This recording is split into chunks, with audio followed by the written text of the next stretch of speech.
Глагола имам на испански език казахме, че от една страна се казва тенер, когато нещо е притежание на някой.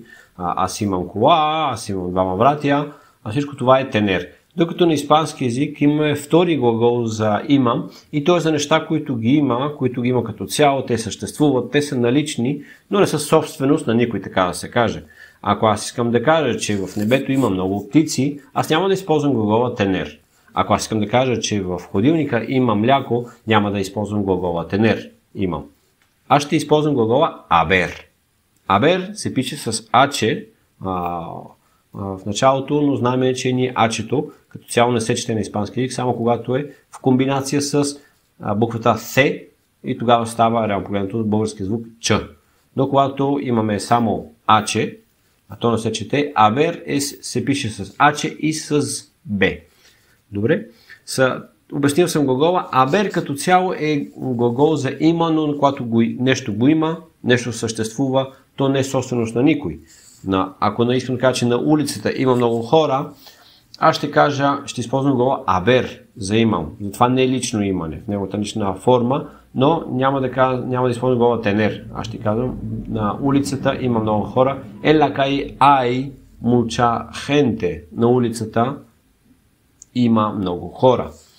Словоред е много подобен като този на български език. Сега, абер, него спрежение трябва да го научим, защото с него ще правим минали времена, но това е тема за друг курс, по-напреднал курс. Но нека научете на глагола абер, научете за сега само формата ай, което е трето лице, единствено число има. Por ejemplo, en la nevera hay leche. Hay leche en la nevera. В хладилника има мляко в хладилника. En la nevera hay leche. В хладилника има мляко. Тоест аз, когато казвам, че не казвам, че това мляко е мое. Дори, че хладилника да е мой и апартамента да е мой, то е едно не персонално имане. По същия начин, вижте разликата между в мой апартамент има 3 стаи. En mi piso hay 3 habitaciones. En mi piso hay 3 habitaciones. В мой апартамент има 3 стаи. Но то е нелично. Просто казвам, че какво има наличното, като в мой апартамент има 3 стаи. Докато ако искам да кажа, че мой апартамент има 3 стаи, тогава това вече е притежание, това вече е персонално. Аз вече ще кажа, mi piso tiene 3 habitaciones. Виждаме ли разликата? В мой апартамент има 3 стаи, en mi piso hay 3 habitaciones, а пък mi piso tiene 3 habitaciones. Моят апартамент има 3 стаи. По същия начин, ако искам да кажа, че в моя квартал има 2 аптеки, аз ще кажа en mi barrio hay 2 farmacias.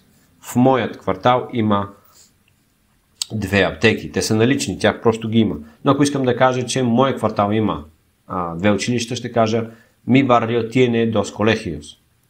Така че виждаме разликата между hay и tener, между haber и tener, между hay и tiene.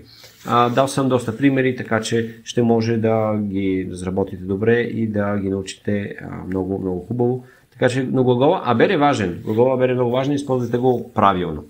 Добре, до следващото видео с глагола hacer, което е правя.